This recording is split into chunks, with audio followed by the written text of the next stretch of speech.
I think getting this vintage pop-up camera has definitely tested our limits.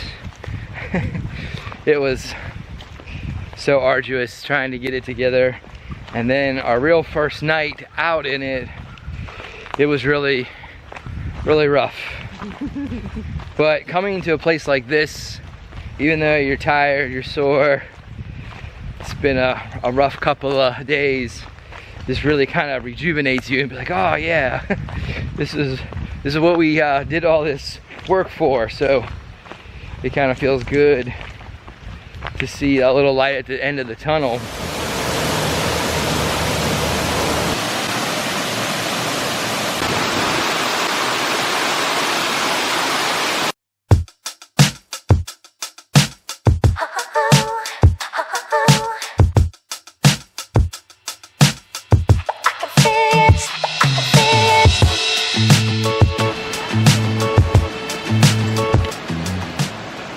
So we are at the Old Stone Fort archaeological site.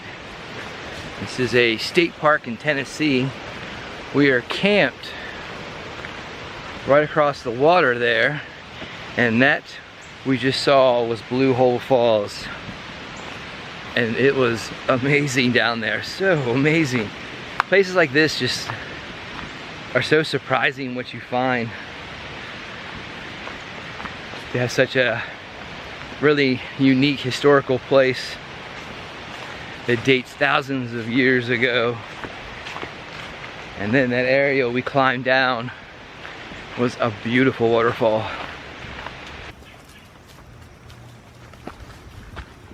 The main mill, the pulp mill, and the wrapping mill.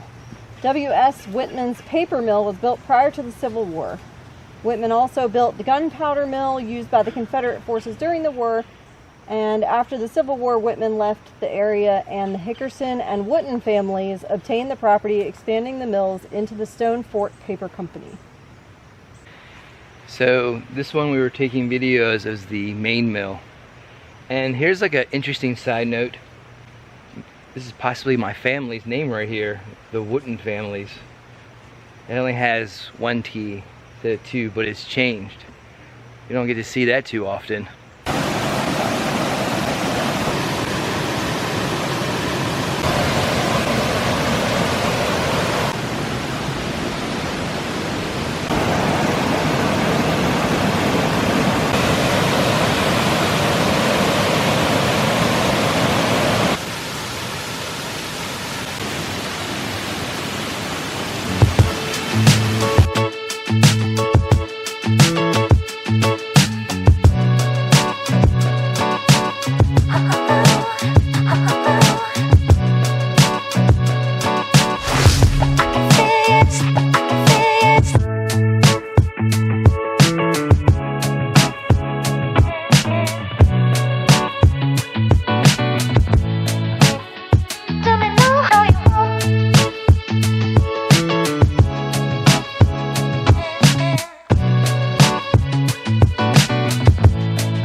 The long wall-like mound of the stone fort from a hilltop enclosure. This is a typical, though by no means plentiful, type of construction for the Woodland cultural tradition of first mound builders period of some 2,000 years ago. Sites such as this were mistakenly identified and called forts by early settlers. Hilltop enclosures are made up of long wall-like mounds that appear to mark limits or boundaries of special places. And I'm hoping that the trailer will stay together. We can keep doing more trips like that.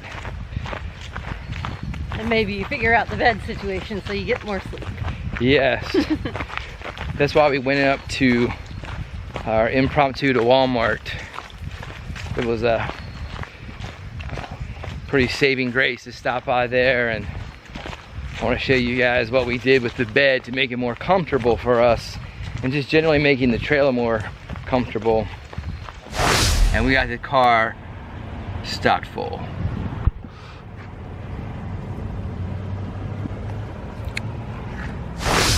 Alright, so I'm going to show you all what we did to make the bed way more comfortable. It's a little dark in here. So we have the blow-up mattress, and the other one we had was a little too big. The store that we went to, Target, didn't have the full size, so that was the one thing that made a big difference. But I decided, well, we have this blow-up mattress and it gets really cold at night and can be kind of bouncy. So I saw they had these toppers.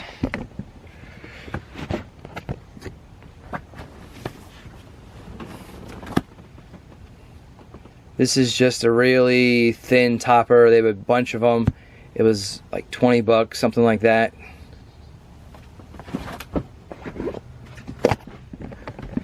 And holy cow, was that a huge difference. I mean, it was just absolutely night and day.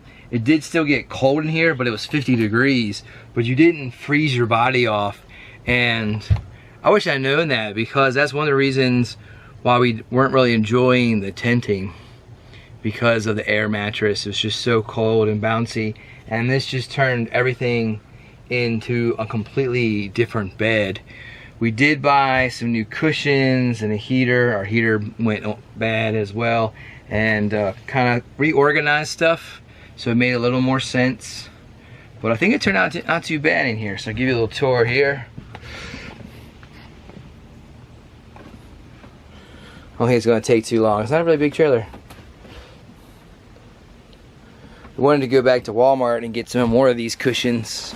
They're a little small, but it's something nice to put our butts on while we're sitting at. And then there's a little bit of place under here.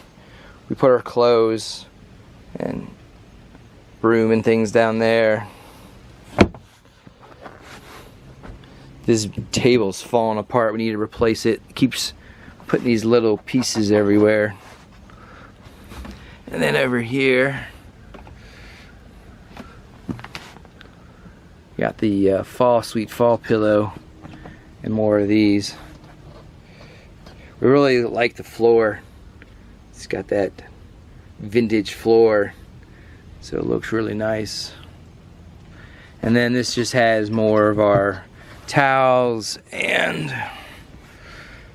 clothes over here. There's an extra sheet, so that works really well. This pop-up camper has a small bed over here, so our daughter sleeps with the dog here. This is an interesting feature too. This is a cooler in here. And there's still stuff in there. I don't know, that stuff seems so good.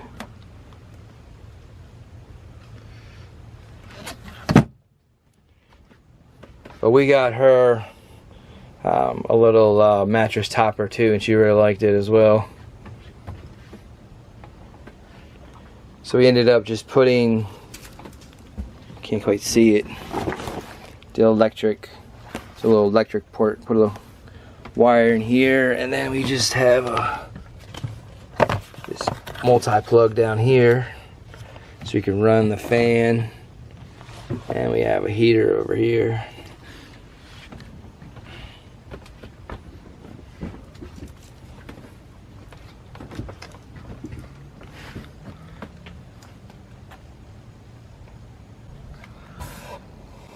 But we replaced this, and then we put these tracks here and cut it so that it'd be easier to put the door on, and that just made a lot more sense. When he took this door off, there was just pieces flying everywhere. I'm not sure how the thing was supposed to go on there, but this works much better. We put a new seal in, and I do like this feature too. There's these like curtains that roll down. Canvas is a little oogly in some of the places, but 400 bucks, not too bad. And behind here's the wall that we replaced. So replace this piece, and then partly over here as well. It's kind of hard to see it over here.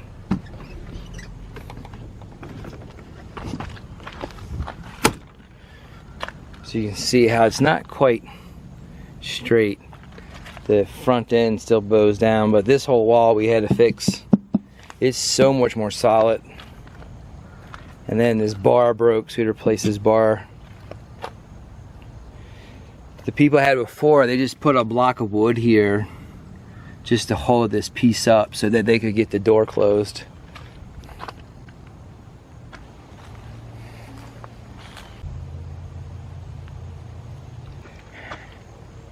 We kind of put all our chips on this trailer. This is our time of the season in the fall that we do most of our traveling. It's just been one of our favorite times. So when it gets cooler, all the kids go back into school, and then with the fall colors and stuff, it's just a beautiful time. We've been doing this for about 20 years, just going out and camping. We bought this and then we're just having all of those problems, and I have to say, like, oh man, I just felt like I was on that edge, that if I just went home and gave up, that would be it. You know, we wouldn't do any more traveling or be able to camp or anything. We would just sit at home, and that was very depressing. So last night when we finally got a good night's sleep, even the dog got a good night's sleep, that just felt so wonderful.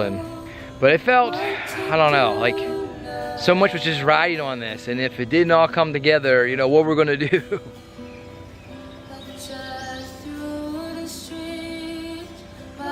Beautiful area.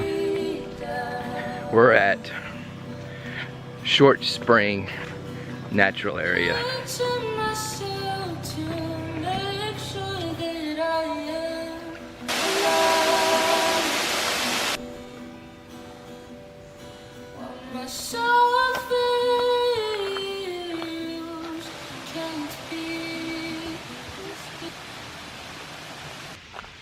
So we saw the top of Machine Falls, and we were walking down Adams Loop Trail, and I believe that's Adams Falls, and it's coming out of the ground. So there's a creek here I'm standing in. It's an overflow, so I imagine that would be pretty impressive if this was flowing and then that water was coming as well.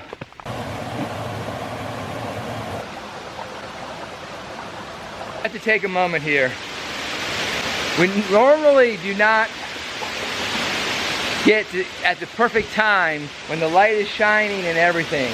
This just looks amazing. I'm just speechless how beautiful this waterfall, and with the sun just shining, it seems perfectly.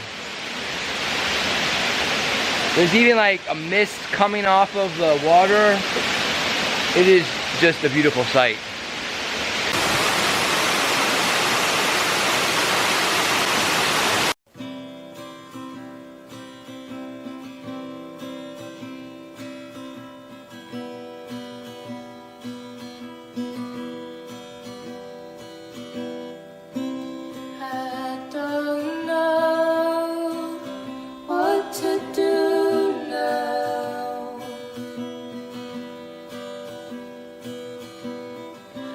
Drive through the street, my cool me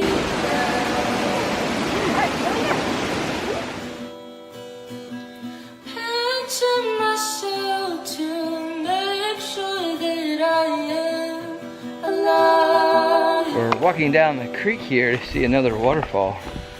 My soul feels can't be described. It's a little difficult. Serve my flesh for you.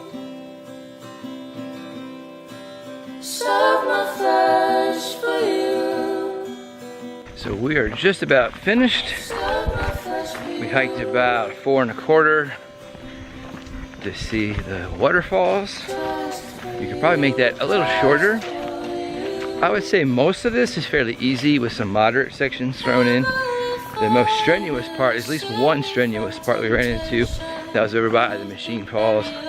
And then the tricky part, very slick and to climb down, is to see the Busby Falls. And Busby Falls is not marked in the right location on the map.